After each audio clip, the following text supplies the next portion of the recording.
Hey everybody, welcome to another episode of Butternomics. I'm your host, Brandon Butler, founder and CEO of Butter ATL, and today, man, we got one of my favorite people in the building. Look, y'all, we got a superstar in the building. This is like the most viral person I know. I mean, I agree on that. One of the most amazing people I know. The one, the only, Miss Dawn Montgomery. Dawn, how are you? I'm amazing. I'm glad to be here. I feel like I made it. Oh, girl, says the person with like TV shows and all this other kind of stuff. I feel like I made it. Yes. Yes. Well, Dawn, look, man, before we get into this, a lot of folks, they say, tell me about yourself for the audience. We do a little bit different here on Butternomics. I love that. One of the things that I like to do is I like to use my friend ChatGPT. And I asked ChatGPT I've seen this on other episodes. to write me a bio about my guests. And so I'm going to read what ChatGPT said about you. And I want you to tell me, is it on? Is it off? Do we need to make a call? Okay. You know what I mean? Okay. So you ready to hear this? Fix my life. Have you ever done this before? Have you done this about yourself? No, I have not. And I know you've told me to do it. Let me admit that. I know you have told me to do that. But no. So this is going to be shocking. So this is what ChatGPT says.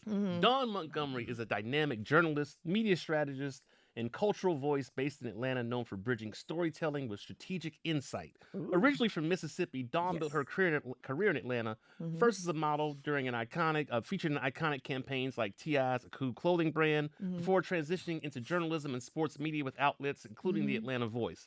She gained national attention for her unfiltered authenticity, viral social media commentary, and the ability to successfully pivot across media industries. Dawn has also founded and sold a portion of her sports media company, showcasing her entrepreneurial acumen. Currently, she's leveraging her extensive expertise as a media consultant, advocate, and podcast host, amplifying both business narratives and cultural conversations from Atlanta to New York. Ooh, this ain't bad. That's not bad. That's that girl. That's what chat said. Good job, me. You know what I'm saying? That's what chat said, man. Wow, I appreciate that, ChatGPT. I might have to, play with you a little bit, So let me ask you.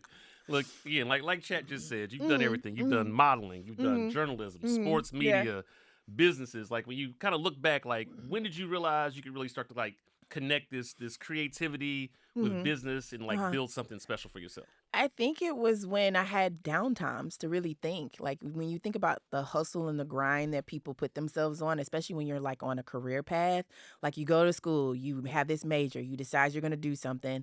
A lot of times people aren't ready for the pivot.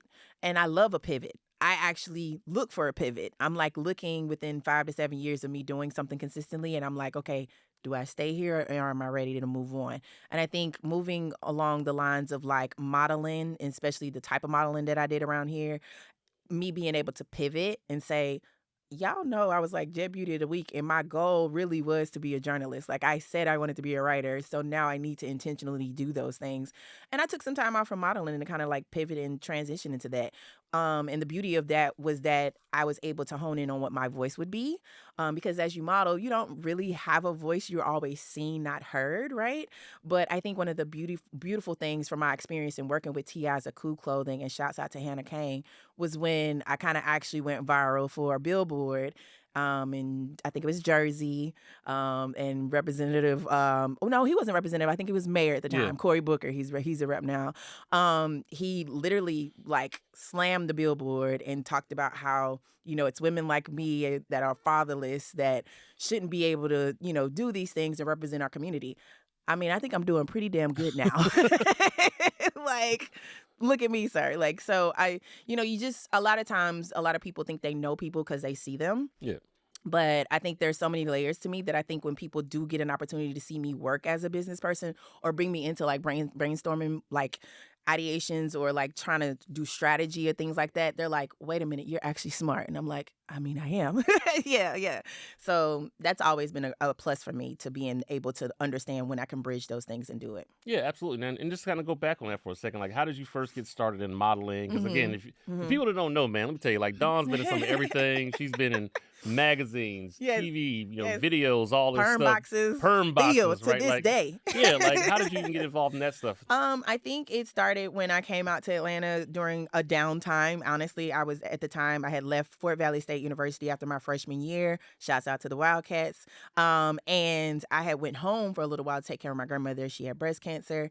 And, when you're being a caregiver, sometimes you're blessed with someone who will look at you and be like, hey, you're too young to be doing this. Mm-hmm. Like, I need you to go enjoy yourself. So my aunt lived in Roswell at the time. So off of Holcomb Bridge, shouts out to the Hooters out there, because that's where I literally got my start. Okay. And there was a photographer from Mississippi who actually saw me in Hooters and was like, hey, I would like to take some pictures of you. And, it was very, very like, what do you mean?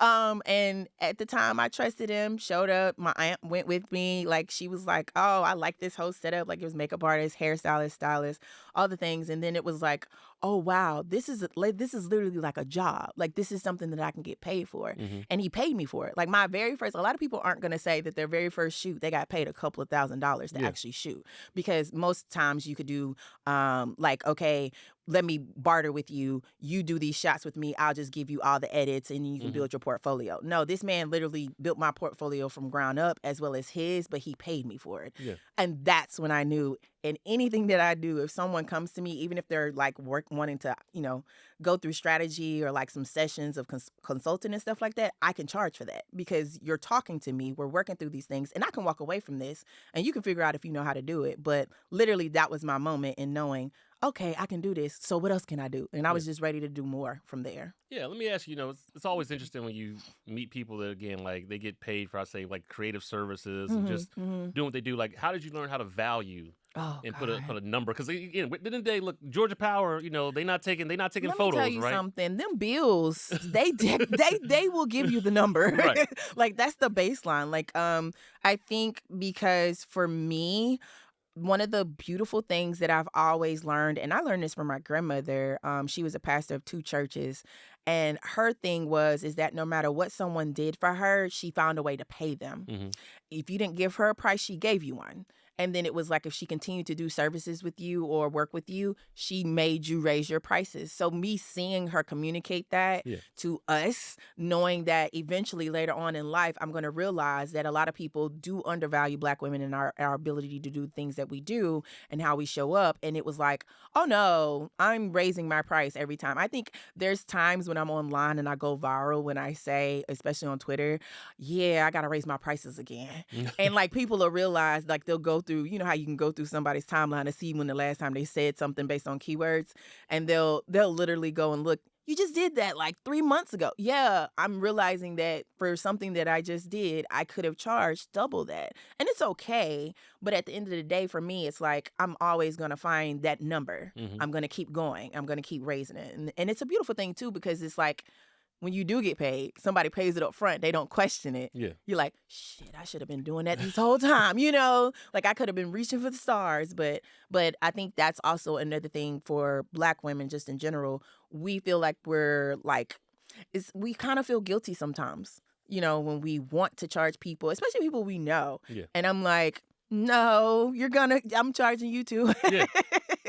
Like, I'm charging you too. So yeah, that's been trusting my intuition and trusting my numbers. My numbers generally come from, like I said, the bills. Start with the bills, then I'm incorporating my kids. I am a single mother, and I love co-parenting with their father. But at the end of the day, I always think along these lines, like, if he wasn't here, how would I manage? Yeah. And that has always been like a guiding light. Not to like, get rid of him, because he's a great dad and he's a great man, but it's more so like, a lot of people will like depend upon that support, and I actually don't. So that's been the beauty of how I can raise my prices, or I can kind of push myself to, you did this successfully. You got this return. Now the next client, you actually can raise your rate immediately just because of this success story. Do you ever get nervous when it comes to that part? Like, hell yeah. Because I think a lot of folks, like, to your point, especially if you just don't know and you're trying to put a value, they're like scared to ask for the number. And I say, if you're scared to ask, like, you're probably close to what the actual value is. And hello, people got to understand too. It's an exchange on both sides. And like, I always kind of tell people, one of the biggest things you need is an advocate kind of on the other side too, that kind of understands. Because a lot of these folks, man, they get scared. But when you start to realize, they're usually not even playing with their own money. What I mean by that is, like, if you're dealing with a company, like, the person who you're talking to, they don't get to keep the money they don't pay you. Yeah, but you're actually, a lot of times I have to push people to tell me what their budget is. Right. Because I don't want to lowball myself initially. And I think asking that, I ask questions immediately when I'm talking to people. You're not coming to interview me for something. Like, it's just, I'm going to be interviewing you back, right? And in the midst of me asking that question, then I'm knowing that I could actually raise it another maybe couple of grand, to just because, like, they could be lowballing me, period. Just to save off top. And so I've learned in those moments that a lot of companies and clients and people, even when I was in sports media, they appreciated that because they did see my work. They did see my connection to alumni or players or whomever, or they did see my connection to their audiences, and they loved that. So they were like, yes, this was the investment that we needed to make to kind of get to this next thing. Absolutely. Now, how did you start to pivot? I know you said you always kind of wanted to be in journalism and you've been doing the modeling. How did you start to make that pivot? That pivot was so difficult because I think a lot of people think that my modeling career was just, you're dealing with men majority of the time, you're on sets or you're doing these commercial shoots, and it's very difficult. I think gaining the respect coming in, because I look good. I get it. I'm fine as hell. I get it. But I'm smart as fuck, right? Yeah. So it's like, you get a little bit above, like, and it's when you can appreciate the fact that someone like me can come in the room and really not necessarily downplay myself, but actually sit in the room and listen. And then I'm literally like, okay, here's what you're missing.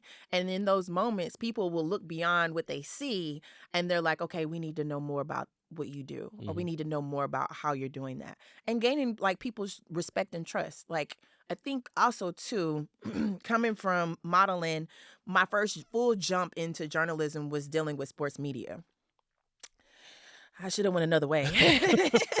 Like, I should have started with like working with local newspaper like I did. But at the time, I had so many connections to so many different universities and their alumni groups. And these people were hiring me to host parties or host tailgates. And I was like, oh, shoot, they're paying me to show up, talk about my experience. Like, I'll never forget, one of my first people to do this was Harold Hughes. He used to have Bandwagon Fan Club. But he is an alpha who was at Clemson. And he used to see me all up and down the timeline, covering like college game day and stuff like that. And at one point, like, he gave my information to like another one of his bros, and they hired me to come out to host a tailgate. From then on, their tailgates were packed. Like, and then it was like every season I had to dedicate at least 2 games to going and hosting something there. And they paid me well. Like, and it was like, oh, I can do this with y'all. I'm going to Ohio State. I don't even like Michigan. I'm going to them. I'm thinking of all the top alumni groups around Atlanta because, again, their alumni groups here, they have budgets. Right. They have money. A lot of them can't get some of their former players to come back and kind of host certain things. So who do they know locally that's going to pull some of the fans in, or at least be exciting enough to where they want to see them and participate? And that started there. But then when I realized that I could build a company off of that while also writing about that, that's when the process of getting credentialing started. Because now I'm not just there for tailgating and good times.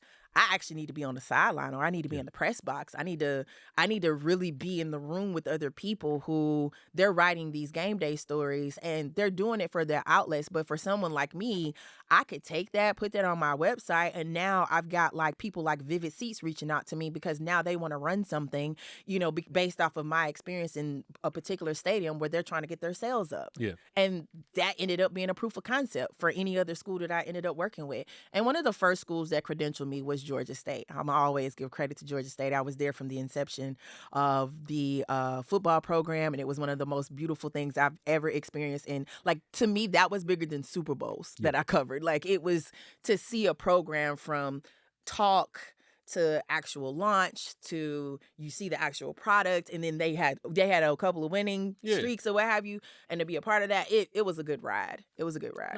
No, shout out to Georgia State, man. Dale, that's a good friend of mine. He was in my 100 Black Men class. Now I did go to the real GSU, which is in Statesboro, but that's a whole knew you were gonna go that's there. a whole different conversation. We not gonna go there now. You talked about your sports media company. Is that also is that the same company that you sold? Yeah, so I sold a portion of it, and I actually explained this the other day because I had some followers who didn't really. So I'm gaining new followers almost every week. I'm sure. To be honest with you. And the funny thing is I'm having to remind them if I have a perspective about something, especially in relation to sports, I actually have the experience to talk about that. Mm-hmm. And so, me in general, like the way that I feel about selling my company, it was a little bit after the racial reckoning Yeah. that summer 2020 or what have you. And I just saw a lot of companies and people, investors looking to invest in like Black owned or Black woman owned businesses. And, people were grabbing that money. Kudos to everybody. But I think in my mind, I was just like, even if someone gave me something right now, my plan beyond this right now does not actually include this company. Mm-hmm.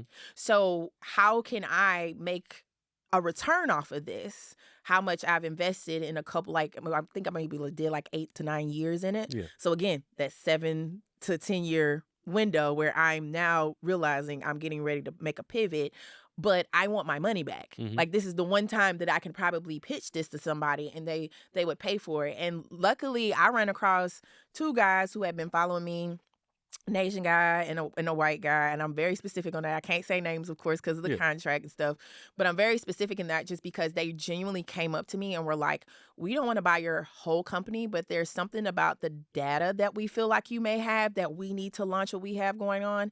And they're one of the top, like, sports related businesses right now. Like, I can't even name them, but they're doing a damn good job with the foundation that I was able to pass to them. I mean, they paid for it, but again, they took it and they ran with it. And by all means, I'm like, that's dope to me. Like, that's super dope to me. And it gave me the freedom to kind of like take care of some personal things that I had at the time. And I took care of, some of my team that at the time that was working with me. And then beyond that, it was just like, okay, so what's next? Mm-hmm. What's next? So, yeah. What did you learn most in that process? Because again, like I've had people that have come on and talked about like selling a business and, like making sure they had things. But like, what were some of the main things you learned in the process of selling a portion of that business? Listening. You end up finding out what their real intentions are for what you have just by listening. Because I know I can come in and I can be like, I want $500,000. I want $1 million before I give you this. And not necessarily, I didn't go in the door with a number. I went in the door with an open ear, right? Because it was like, you guys came to me. And granted, there were other companies that were looking to invest in my company and they were wanting to invest more money. But when I learned their idea, I learned what they were trying to do. They showed me proof of concept and all of the things. We literally went through about a 9-month process before I actually agreed to start negotiations to start talking about the money. And I think that was a beautiful thing because most people wouldn't take that long. Like, it's like, okay, you gonna let us have this or no? Right. But they were genuinely like, okay, I understand why she's holding this close, because during this time, it does look very performative that people like us are coming and wanting to buy something or invest in something or pour into these companies when necessarily I'm not looking to take the culture part of it. We want numbers. We want information. We want certain things that we don't already have. And they had from the backgrounds that they had no contacts. They had nothing. So literally they needed that. And they couldn't find anybody else. So I could prolong that process until I felt comfortable. And then I ended up asking for the very number that I wanted. And they said yes on the spot. Like, we didn't have to go back and forth on numbers. Okay. Now look, Dawn, this is one of the real reasons why I wanted to bring you on here. I'm about to ask. Look, oh God. You are one of the queens at going viral. Yeah. What's the science behind that? Like, how is it that you're able to just continuously just show up and find those things, just cause conversations and just, get people talking? I am me. It's literally me. I've gone around, and you've heard me say this before. I've gone around and I said that there's no strategy to it. When I really sat down and I thought about it, and I was like, actually, there is. And it's generally when people in this day and age want to see someone who is transparent, who is actually authentic, doesn't say that they are, but you can go to their page, you can see consistently they don't give a damn. I don't. Like, I want people to really realize, like, journalists like me or former models like me, we still are human. I'm a mom. I am a mentor. I am a community advocate. I am all of these things. And I'm going to share certain parts of that. I've gotten to a point where I don't share my kids a whole lot no Yeah. more. But for me, it's been me. It's been literally like people are looking for something from me, or this topic is happening, or this is trending online. I will wake up, and by the time I've gone through most of my day in the morning, by the time I do jump online, I've already been tagged in things that people want me to comment on. Yeah. So it's almost literally like the demand is there, and I am literally the product, or I am literally the person that people are like. Organizations are coming to me now because they realize that I've actually worked with various social justice groups. Like, I've worked with Off-Rip, New Georgia Project. I've worked with Advancement Project. And I've worked in these various spaces. And when they learn that I've done those things, they're like, okay, wait, we need to get you in the room, because what did you do there? Like, what things were you a part of? And my biggest a part of me being the actual product is my ability to connect people in getting media coverage. Yeah. Me and you were just talking about this earlier about some things with Morris Brown, and how I feel like there's so many great things happening over there, but I would love to see more visibility about that, right? And that being shared. And someone like me popping up and saying, oh my God, did y'all see what happened at Morris Brown or X, Y, and Z? People will look at that and people will want to know more. Because it's me. So it's literally, I don't have it down to a science per se, but a part of the strategy is what feels good to me, what do I need to respond to, and then also, is it something that I can amplify to put more eyes on it? And that's why brands and networks are now reaching out to me now in this stage of my life, because they're like, okay, she's not attached to anybody right now. She's basically freelance, and she's able to move around. So how can we work with her to create narratives around certain things, or get more eyes on the campaigns or things that we have going on? Yeah, absolutely. And then, I mean, talking about strategy too, right? Like, you work with these brands, and you understand media strategy. Like, where do you think the biggest gap is between like what these brands kind of understand when it comes to media strategy and like actually, how things work in the real world? Have Black people in the room.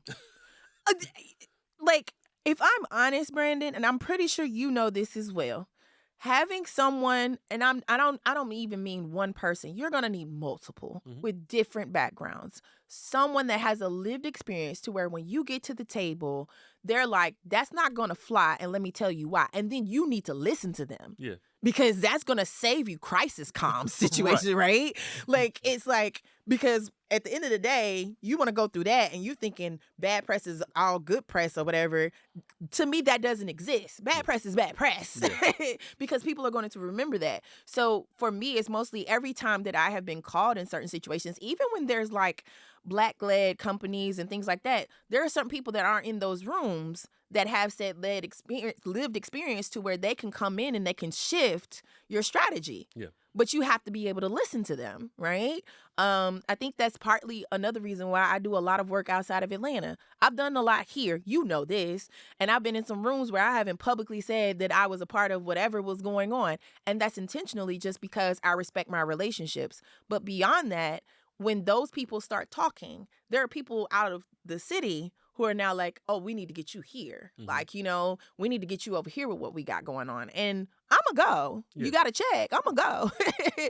But for me, it's more so really having us in the room, having those of us who have lived experiences that vary from the people that are already at the table, and then actually listening. Like, why can't you hear us? Like, why can't you understand that we know a little bit more than you? And it's beyond the whole, oh, I went to school for comm strategy, or I went to school for marketing and strategy, or what have you. Okay, that's great. But have you applied this in the real world? Yeah, it's interesting. Like, I always kind of say, like, at the end of the day, brands want to land in culture, right? But like, if you look around the room and the people that are in the room don't reflect the culture you're trying to land in, like, how can you authentically do it? Right. I've been in a lot of rooms from a marketing standpoint, Heck a yeah, I promotion know. standpoint. Like, I one of my favorite stories I love to tell is there was a fried chicken chicken company Here we go. out here, who always has bad customer service every time you go into one of their restaurants. I already know. Yeah. And I remember I was we were doing a campaign with them a long time ago. I was at a radio station, and it was for around football season. And I looked around, and I was the only person that looked like me in the room. And we know chicken. No, let me tell you. Let me tell you what they try to do. We know chicken. Let me tell you what they try to do. They said they want to do it. They want to bring in a gospel choir, and they want the choir to be basically holding the chicken. And the tagline they came up with was, "If football is your religion, chicken is ours." Brandon. And then they might as well just throw in some seeded watermelon and just called it a day. What are we doing? And then I promise you, one of the guys in the room who was one of the senior executives, he looked at me and he said, "Brandon, we gotta. What's that thing black people like to drink?" And I said, Kool-Aid. I said, water? Like, I don't know what you're talking about. He said, Cristal. We need to put some Cristal. I said, man, Cristal and chicken is wild. I said, time out, y'all. I don't think this is gonna work at all. I don't think this is gonna work. And like, it gets to your point, right? If I hadn't have been in there, they would have ran. They would have ran with that, because to him that sounded like the move. That sounded like the thing. And quiet as it's kept, he would have reached a certain demographic, right?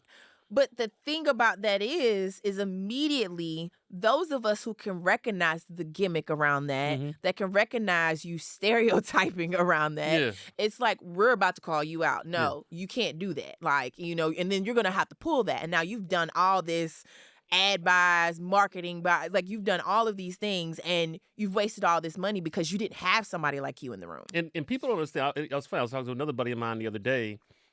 Because Target reached out to him and they were basically trying to get his brand. They had offered to pay him, I don't know, like 20, 30 grand. And they were looking for black-owned businesses that were started by people that were met in HBCUs. Oh, wow. And they wanted to kind of go around. And it was funny when he told me about it. He was like, "Man, let me tell you about this thing, man. This company hit me up and they want to do this and this." He's like, you never guess who it is. I said, "Oh, it's Target."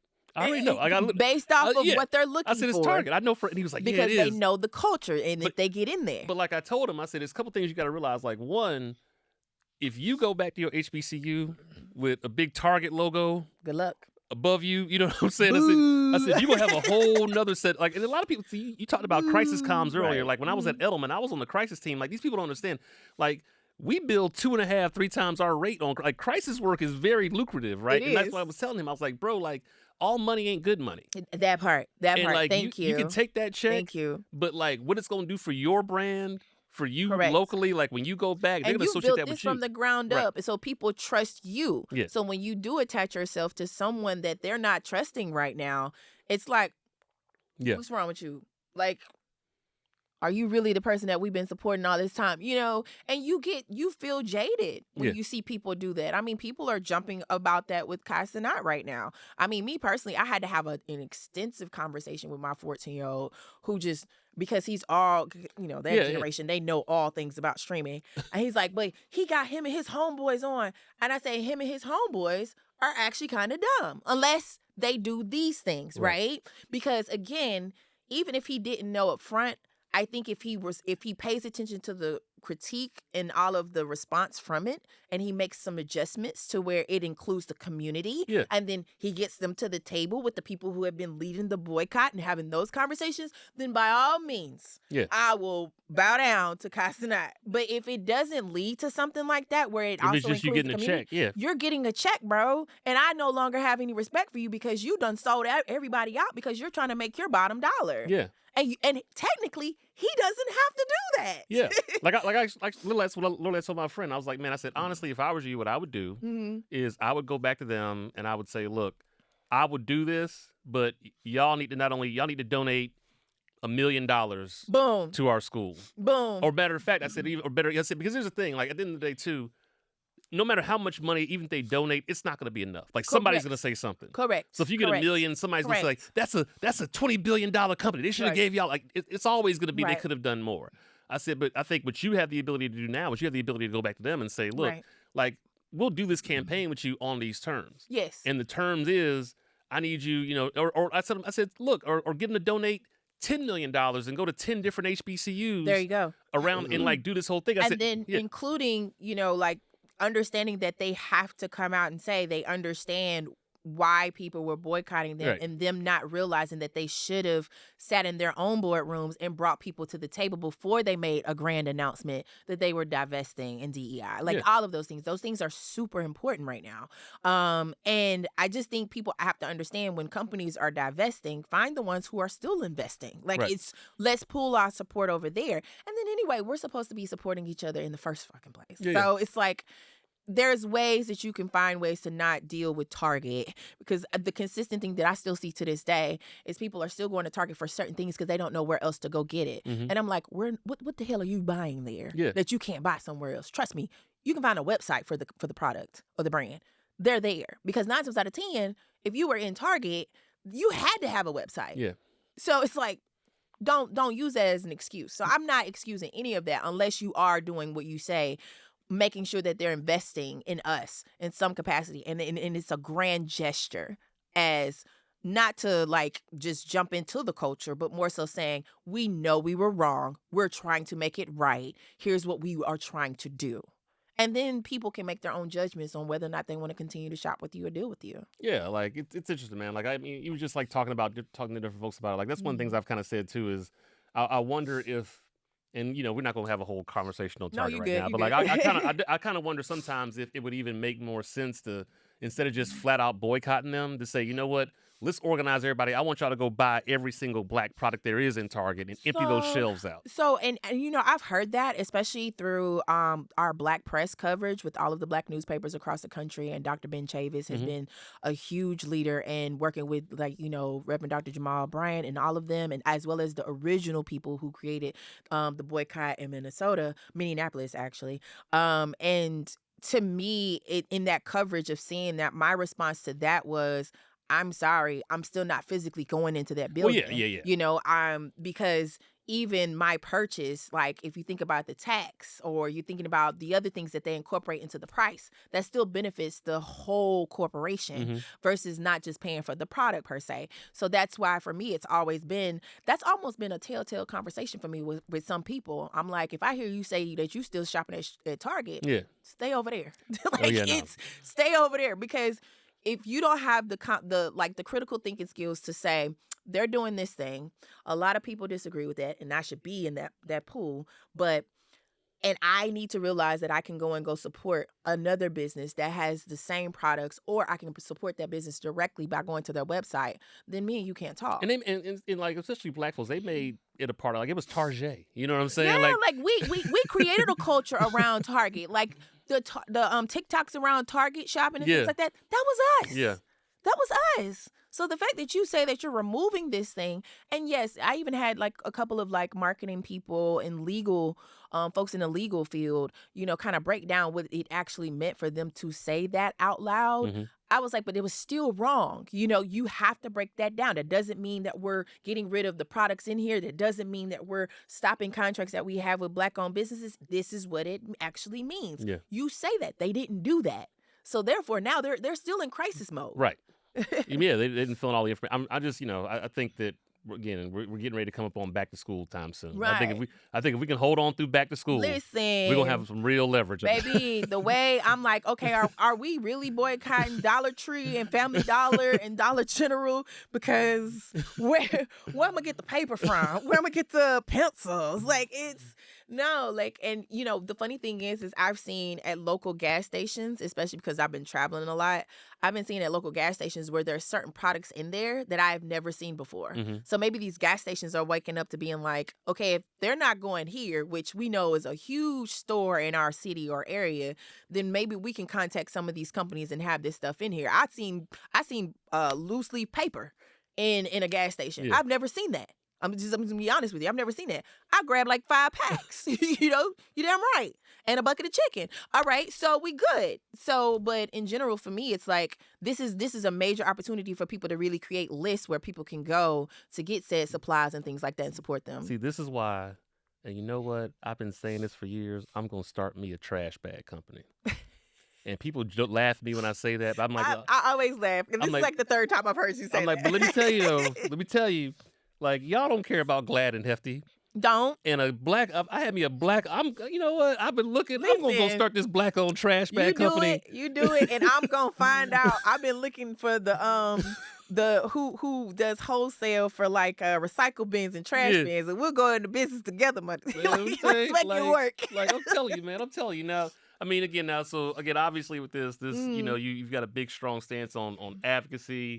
You've had some experiences at Revolt. You know, like how has that like impacted, you know, your ability to just kind of navigate the media world and opportunities? Has that had any backlash? Has it kind of worked out for you? Like really standing your ground on that? Oh my God, bro! Like the death threats I got off of people not really knowing how much I actually got paid to do that podcast. I was like, if you knew how much I got paid, you would get somewhere and sit down. That was a drop in the bucket. That was a major opportunity. That was brought to me by a good friend of mine who used to he's from Mississippi. Shouts out to Dr. Key because she made this connection. She had a whole dinner where it was a bunch of us that are transplants here in the state of in Georgia, in Atlanta. And Darius was at that table.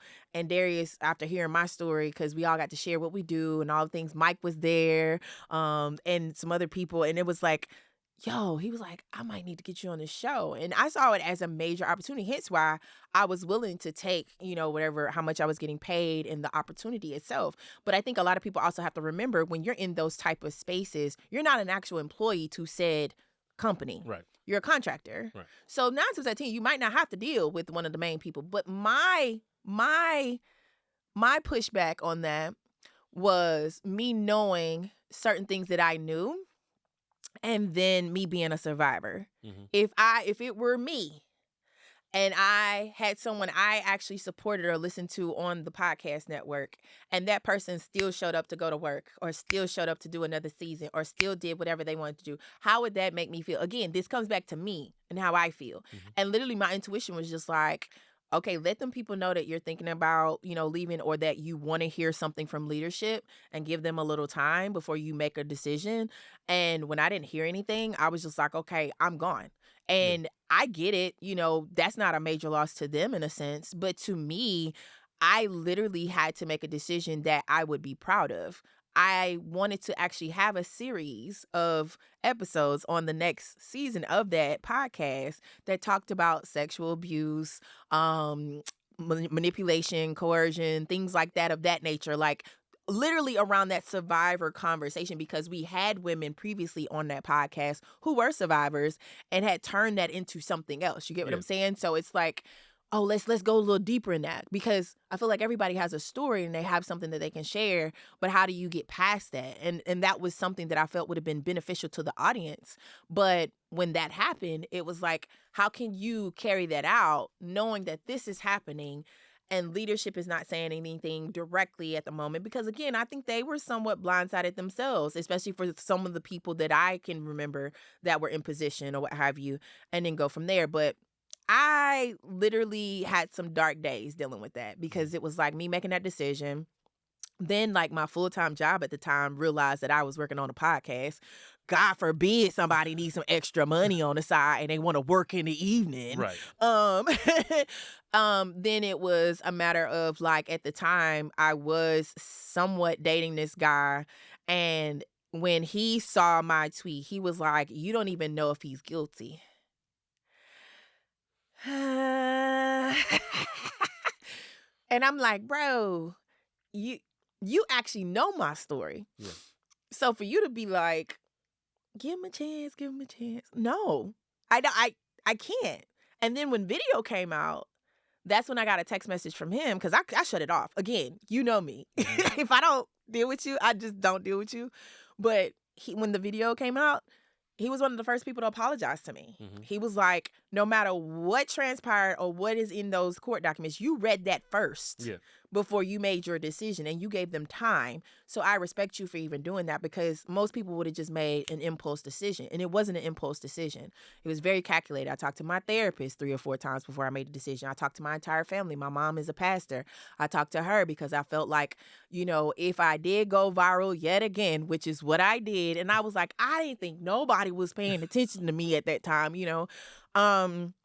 that it would raise eyes, and I know people know her. I know people know my family, especially in Mississippi and all the things. And so it was one of those things where I generally, for any viral moments that I've ever had in general outside of Black Revolt, I've always had to alert my family. Like, hey, I might go viral for this. Or, hey, I'm about to post something. Sometimes we got a whole group chat. Y'all be thinking I'll be thirst trapping. My family probably done seen it before I posted it. You know what I'm saying? Because I'm just making sure everybody's good. But it taught me that I have learned, even at such a young age, when I had to testify against my father who sexually abused me, and saw him go to jail. He pleaded guilty. He changed his plea after my testimony. And me knowing the power of my voice, no matter what in my life, I have grown into that. So for me to be this at this big age, to really say, I don't need that, let me move on. And I moved on. And yeah, people questioned it. And I wanted to raise my voice to kind of say, this is why I did it. This is where I'm coming from. And, Darius was the producer of that show. He has been one of the most supportive men during that entire time. And I respect him so heartily for that, because he didn't have to do that. He has his own podcast, Wild Black, all the things. And he was just very supportive, and I needed that. And I think even just having that one person, like you said, always having like that one person that advocates for you. You've been that person, Solo at 94.5 has been that person, Streets 94.5. And I just think I've just always been blessed to be around certain people that really want to see me win. And they might not understand the decisions that I make or the shit I post. But at the end of the day, if they know that they need to call somebody like me to come in to kind of talk to their clients or talk to interns or talk to their employees or, be a part of campaigns, they know to call me. Yeah. Now, obviously, again, through your career, you've had a lot of changes. One thing you've talked about is like change and pivoting is like very empowering. Yeah. But I love a good pivot. Some people, like what do you say to like the creative entrepreneur that thinks that a pivot is a failure, like instead of seeing it as an opportunity for success or just to like recreate themselves?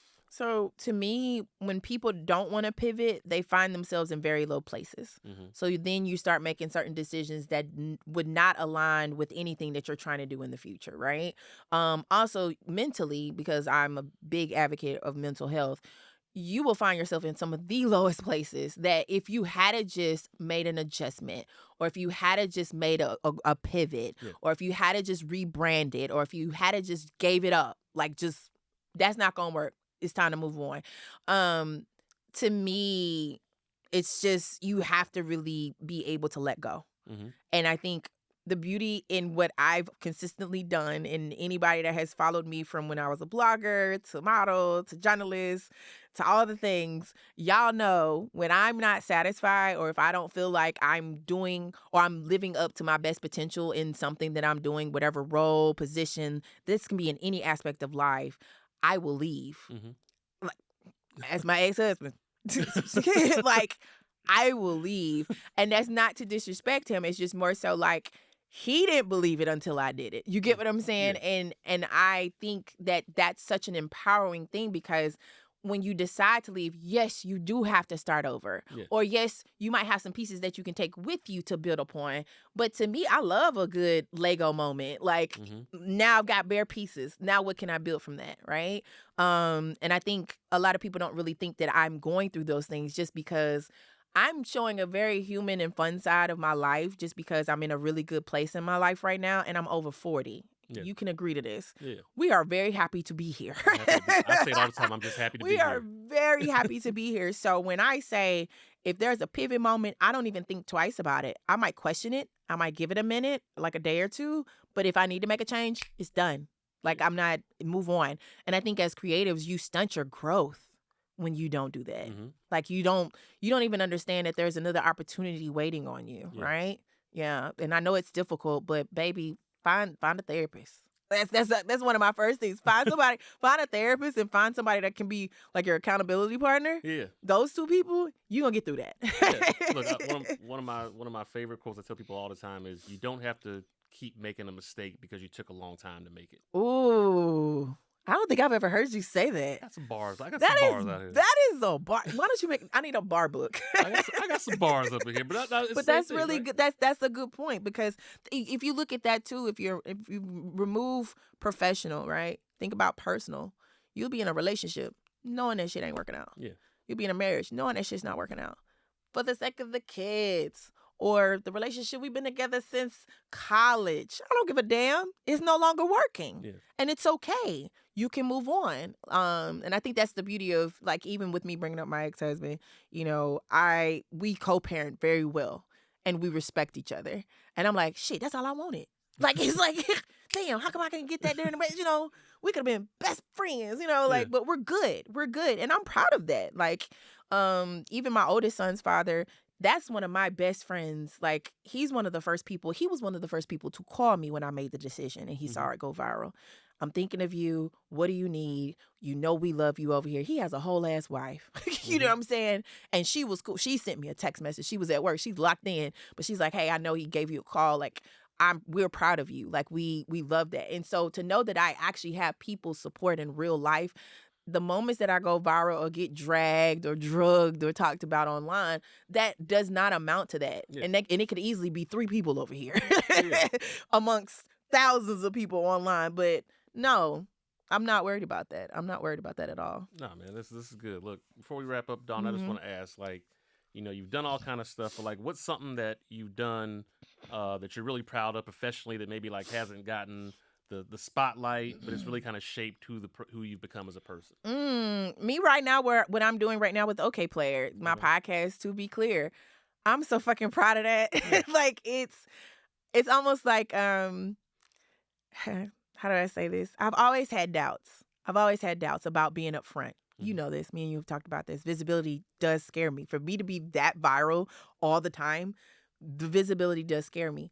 But I think I've done a lot of things where I was a co-host or I was a producer behind the scenes or I was doing all the things. You remember when I was at the Atlanta Voice? Yeah. I was doing 50 million jobs and still making sure that things were executed correctly. You know what I'm saying?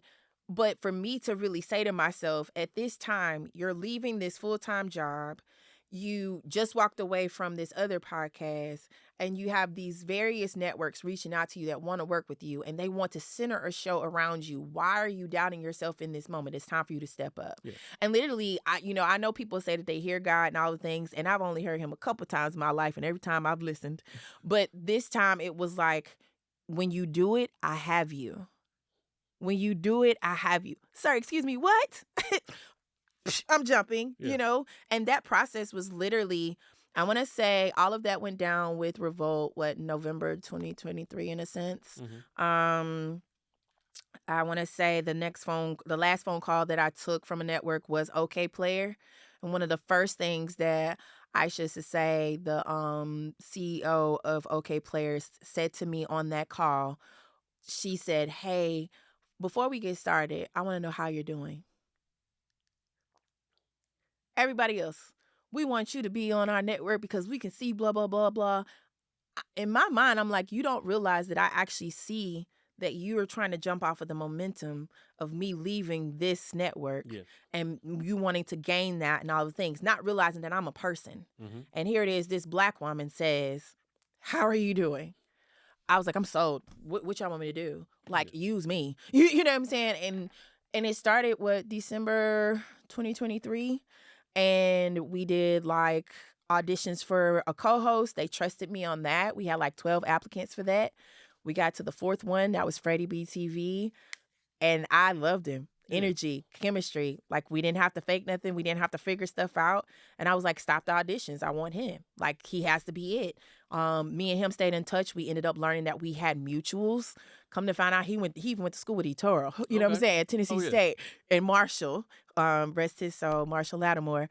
And it's just a beautiful thing that I'm just so proud of myself that I decided to bet on myself again, that I am growing into it. And I took time from December 2023 to May 20th of 2025 this year to say, this is my thing. I'm executive producer. I created this show.